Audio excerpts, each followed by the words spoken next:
now's the time that I'd like to introduce Jocasta Sibbel from our office, and also Golda Signal, who was one of the, as I said, peer leaders who helped with this project, to outline what the methodology was, what we uncovered, and what were our findings, and where to from here. So please welcome both Jocasta and Golda.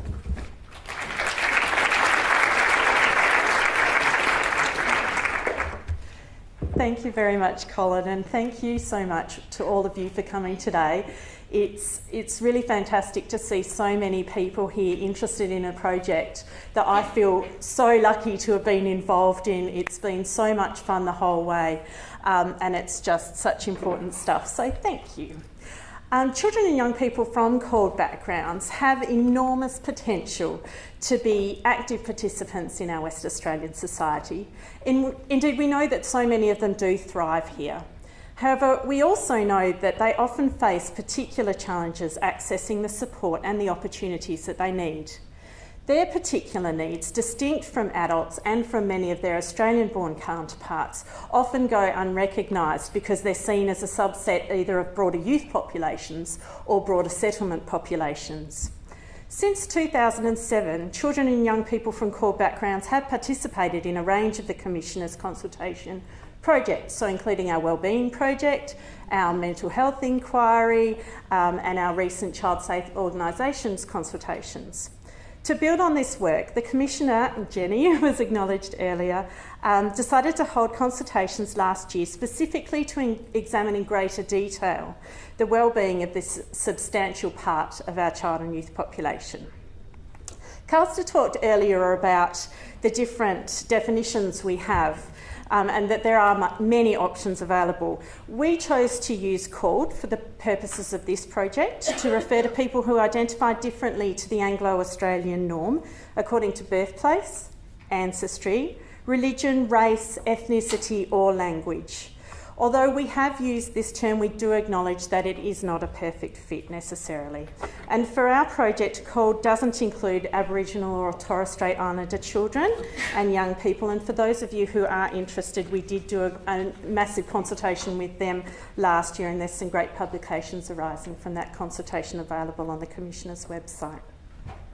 So children and young people from CALD backgrounds who do live in WA are a highly diverse group. In addition to their cultural diversity, they often have incredibly diverse experiences in their lives, different needs, different interests and different opinions, and the issues and challenges that they face may vary greatly. Consistent with the Commissioner's statutory functions, the focus of our consultation was on those children and young people from CALD backgrounds who are seen as particularly vulnerable, for example, refugees and recent migrants from non-English speaking backgrounds. The initial work of this project included a literature review, which is available on our website. The literature review collates and analyses evidence concerning the wellbeing of CALD children and young people, and it did help to guide the next stages of our project. From the research, we know that young people experience settlement differently from adults due to their age, their developmental stage, and also their position within the family. The particular issues facing children and young people in the settlement context can include learning a new language, adjusting to a new culture and a new education system, often not having had much schooling prior to coming to Australia or having very disrupted experiences of schooling. They also face challenges negotiating family relationships in the context of different cultures and establishing new peer relationships. Young people during their settlement journey can also face a range of barriers accessing services and opportunities, and Casta spoke about a whole range of those earlier, so I won't go into detail on those. Children and young people from CALD backgrounds more broadly, including those who may have been in Australia for quite a number of years or may even have been born here from parents who are migrants or refugees, commonly still face a range of challenges, including language barriers, feeling torn between cultures, intergenerational conflict and racism and discrimination. At the same time, this group of young people have a range of really significant strengths, including broad international and cross-cultural knowledge, multilingual skills, adaptability and resourcefulness.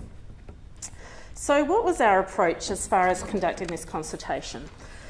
Our office works always as collaboratively as we can with as many stakeholders as we can identify and engage. We formed a reference group to guide the project, which included some of you here today, representatives from government, community, education and research sectors, as well as some young people from CALD backgrounds.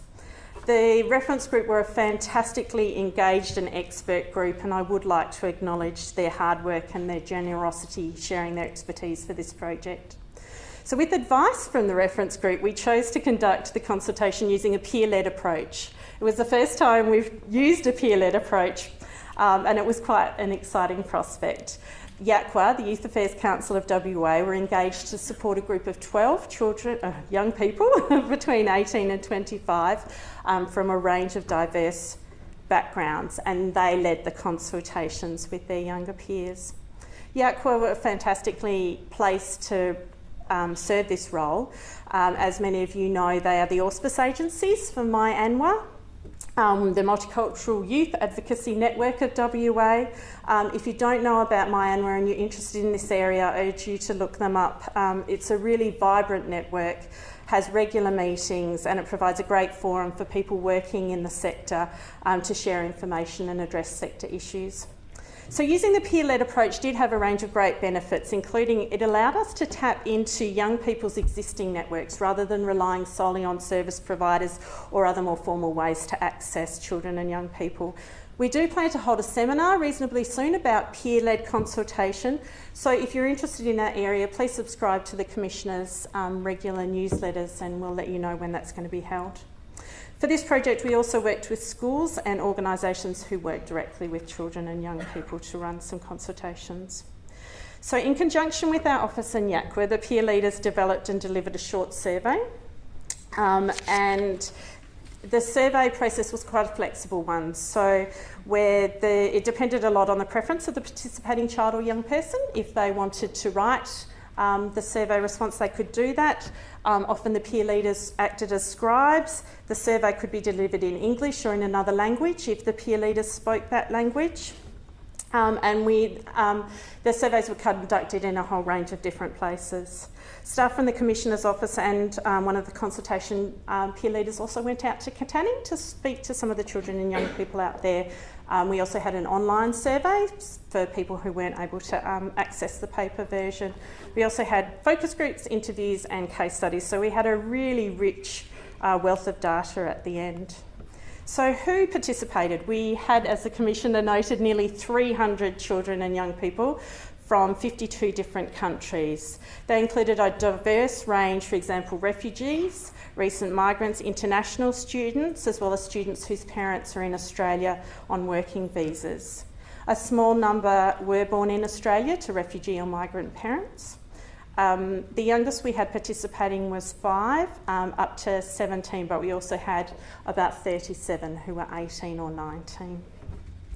So we've produced, as many of you will have seen at the front door, they were very popular this morning, thank you, 2 publications. The first one, Children and Young People from CALD Backgrounds Speak Out, showcases the views of the children and young people we spoke to, and in their own words, places a spotlight on what is important to them as well as the difficult things in their lives. The second report, This Is Me, tells the stories of 15 individuals, including the challenges they face, their resilience and their belief in a bright future. The office produced This Is Me because children and young people keep telling us that having role models and people to look up to, particularly people who might have had similar experiences or a similar background, helps them to realise that they can meet their dreams and goals. So this is the second This Is Me that the Commissioner's produced. The first one showcases 12 Aboriginal children and young people and was really well received. It's now used as a resource in a range of schools and again is available on our website if you're interested, as are the publications as well as the video that you saw earlier this morning. So what did the children and young people tell us? Certainly none of us expect this information to be a surprise to people working in the sector. You probably know all of this stuff, and certainly there are a whole range of significant parallels with the Commissioner's early work. Our responsibility with this project is to promote the views of children and young people, to let them tell you about their experiences in their own word, and to encourage people who are service providers and decision makers to listen to and to act on this information. I'm going to pass to Golda Signal to cover that information for you. Golda was involved in the consultation right from the beginning on our reference group, and then was appointed as one of our peer leaders. So she was involved in the development of the methodology, the data collection, through to analysis, and now sharing the findings with everyone. The peer leaders have been such a fantastic group, and I'm really delighted that Golda can talk to you today. Thank you.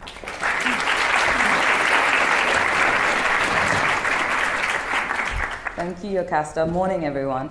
So I was under the guise that this would be a sort of a low-key thing. But then I rock up and there's cameras and lights. And I'm like, Jocasta, what are you talking about? You lied. But I'm so excited to present the findings to you guys. This was such an amazing project, and it was quite a cathartic experience for me, hearing about all these young people's experiences and their stories. And I did resonate with a lot of the themes that I'm about to present to you guys. So hopefully you take a lot from it and implement it in your workplaces. Cool. So the key themes that the young people told us, that this was a lot of them were at the beginning quite very cheerful, and a lot of them wanted to tell us how exciting it was being here, especially the young ones. It's like, oh, I love family and friends and the weather and the beach, and it's all exciting and it's all good stuff. But a lot of the older young people said a lot of really deep themes that me personally, I was kind of a bit disturbed about hearing. I've been trying to blend into the Australian background for 16 years, living here unsuccessfully. So I'm hearing a lot of the things about multiculturalism and how that didn't really play a good part in their lives. It was quite a sobering moment. And I'll get into that later. But a lot of them did speak about freedom and peace and security, and a lot of the opportunities Australia offers through education and work and welfare. Okay, getting into the nitty-gritty.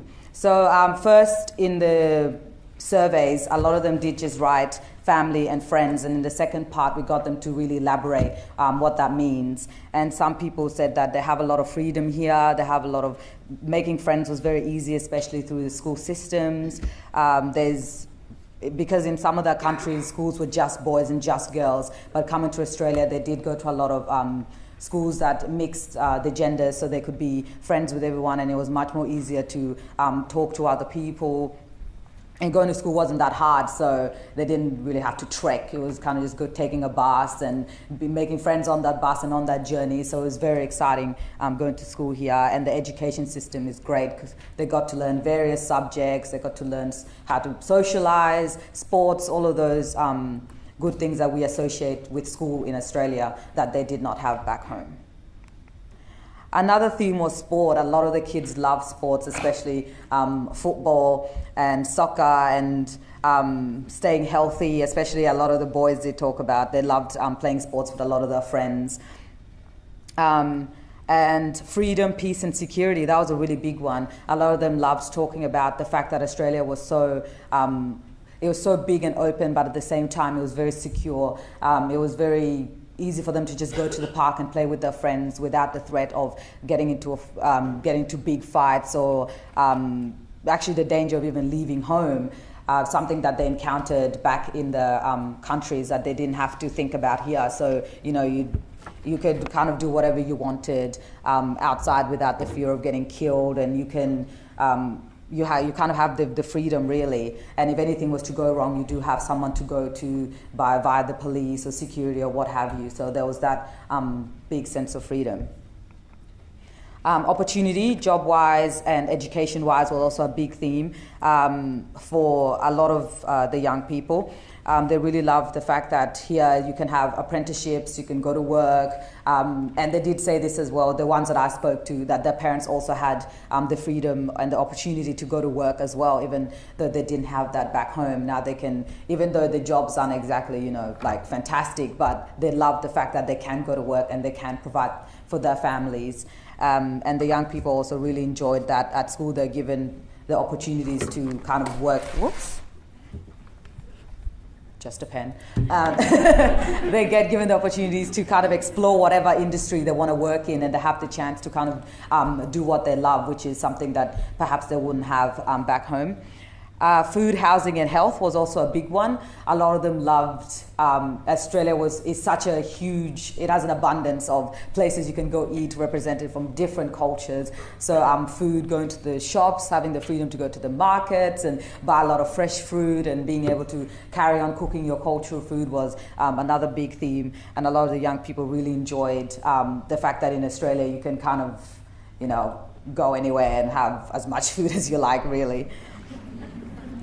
Multiculturalism was also a really big one. The ones that I spoke to were quite surprised at how multicultural Australia is. I mean, I remember when we were at the UN office and we were told to come here, we were given a flyer, and it was just like this red earth with kangaroos and animals, and there was no people anywhere. So we were kind of just like we were expecting it to be quite barren, and it was. This was like in 2000. It was quite. There wasn't a lot of people from different cultures. The only black people I knew were my family. So it was like, it was very different. So it was very good to hear that the young people really loved the fact that there's so many people that look like them here, as well as other people that they have never seen before, but they're given the opportunity to talk to them and become friends with them. So Australia, Perth specifically has like, a quagmire of cultures and different races, and that was really, really good for them. Also the local environment, how clean Australia is, and how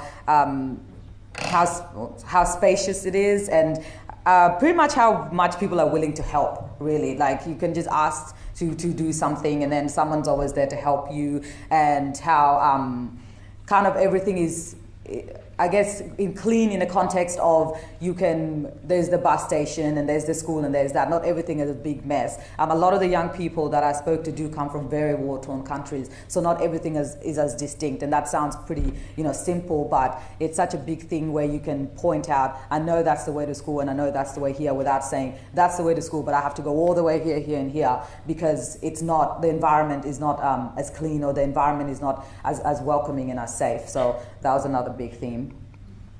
The difficult part. So this was really hard to really kind of narrow down, because there was as much as there was really, really good stuff, there was actually there's some really hard things that they told us, and it was really hard because it's not that we can help them in that situation. So as much as they tell us these things, and as I said, a lot of these do resonate with me, it was really difficult I'm hearing about this, because I'm like, I came here ages ago, and it's really sad that this is still continuing, because in my eyes, I think that, as we learn about people's struggles, I would think that we would try and accommodate that, or as we kind of evolve, which is what society does. But unfortunately, a lot of these young people did reiterate that a lot of those struggles that I went through, they're still coping with. So learning English was a huge one, and even though we have ESL and a lot of the English programs here, they're not given enough time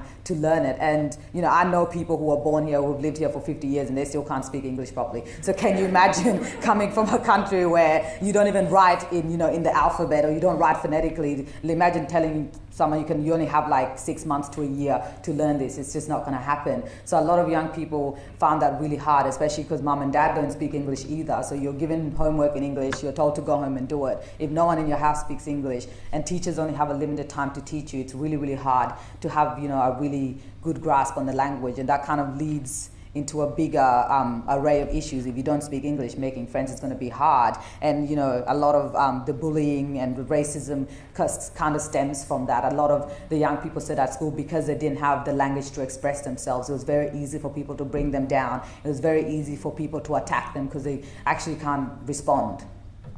So another, settling to school was another big one. When you're brought here, you stay with the people that you know, because you're all refugees or migrants or what have you, and you're all in a room learning English. But then when you go into mainstream, there's no help within that transition. The teachers kind of expect you to kind of just, go off and blossom. So a lot of young people found that really, really hard. The transition process wasn't very clear for them, and they leave a lot of their friends behind, and then they're expected to just thrive, and a lot of them found that very hard. Being separate from family for people who unaccompanied minors who come here, that was a hard thing for them. Being torn between two cultures was a really big reoccurring theme. Trying to be Australian as well as trying to uphold your cultural beliefs for them was very, very hard. Making friends was another thing. Transport was also a huge thing. A lot of them aren't told, how to get from places, or they're told in the first day of arriving, and then that's the end of it. And then it's up to them to kind of direct their families.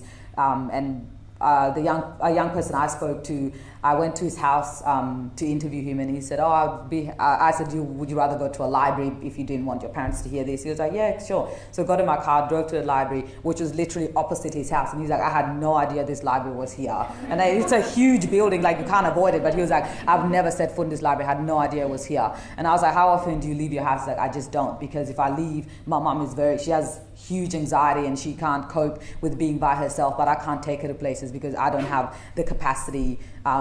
I don't know how to use a transport system here, so we kind of just don't do it all together. So the big one, racism. This was every single young person we spoke to said they had an encounter with racism, and this for me, this was the biggest one, because as I said, I'm not exactly the poster child for Australia. So it was like racism was a huge thing when I came here. So hearing a lot of these young people say things like, someone asked a girl if she belonged in a zoo because she was from Africa, and another young girl saying that people are constantly telling her, go back to where you came from, like someone telling you don't belong here, and that's pretty hard to hear. And as a young person, you're extremely insecure about, you're going through, like, puberty is a big thing, making friends is a big thing, so you're going through all the normal teenage stuff, but then on top of that, people are telling you don't belong here, we don't like the way you look, and someone saying things about things you can't change, because I don't know if any of you knows this, but I can't really zip out of my skin. Like, when I was going through racism in high school, I was like, I would just love to step out of this and be like, hey, I'm a new person, but that's not the case. So when people judge you on something that you can't change, that's really, really hard. And a lot of these young people, 12 years old, 13 years old, those things have a lasting damage, and it can really influence the way the impact they have on their surroundings, because they can either go two ways. Way number one is they can get over all that, achieve amazing things, and that's fabulous. But then way number two is they can just say that, well, that's what you think of me, then I'm just going to be the worst person I can be. And that's happened to a lot of the young people's siblings. A lot of them do say their siblings just didn't react very well to any of this, and then a lot of them, end up going through the juvenile system, and just all of these things that could have been, could have been avoided. Another key theme where we talked about help and where young people go to seek help, and this was very important for us to know about service providers, because we had a list of different services to recommend, but we didn't say any of those until the young people asked us about it. And it was very interesting, because a lot of them said, I just go to my mum or my dad, or I go to my teacher, so they're authority figures in their lives. And some of them said they go to their community members or community elders. Some of them go online, but a lot of them, especially the older young people, said they just deal with it on their own, or they just don't go to anyone at all.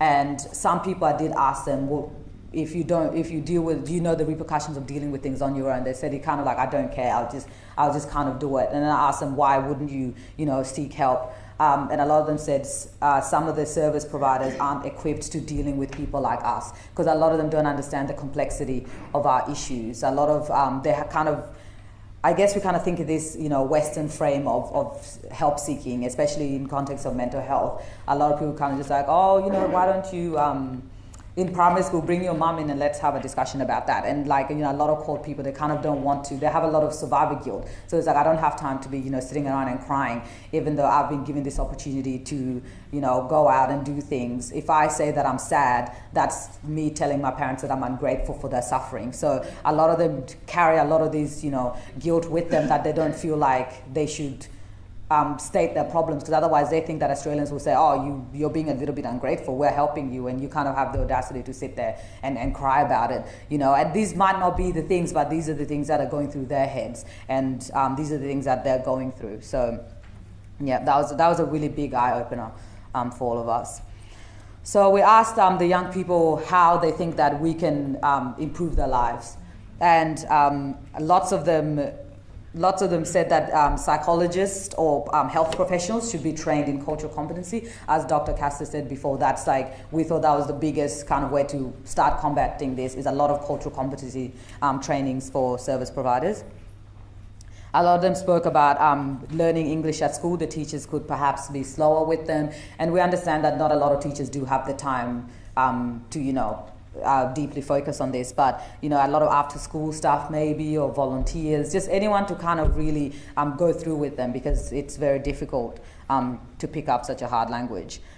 The future, this was another really, this was I think the best part of it was, you know, seeing how hopeful these young people are. Despite all of those things that have happened to them and all of these things that people said, they're very, very hopeful. And a lot of them are just so proud of, you know, being Australian, so proud of living here. And a lot of them spoke about, I want to be a doctor, or, you know, there's typical engineers or the big jobs. But then a lot of them were like, I just want to help. I really just want to be a helper. I just want to be a good member of society. I just want to, you know, contribute to progress. And that was really amazing, because we hear a lot, you know, we all know that they're coming here to steal our jobs, sort of thing, which I think is quite hilarious, because, I mean, at the end of the day, we're all going to die. So, like, we can't talk about stealing your jobs. We can't have one doctor in the entire hospital, you know what I mean? So it's like, it's good to, like, it's so good that, you know, despite all these things these people are saying, they're just like, we want to work. Whatever job you give me, I will have. I mean, everyone has dreams and aspirations, but it's really good to hear that they've combated all of these things and still want to contribute to WA. All right, so that was my little piece on the findings. I hope we all take something away from it, and thank you for listening.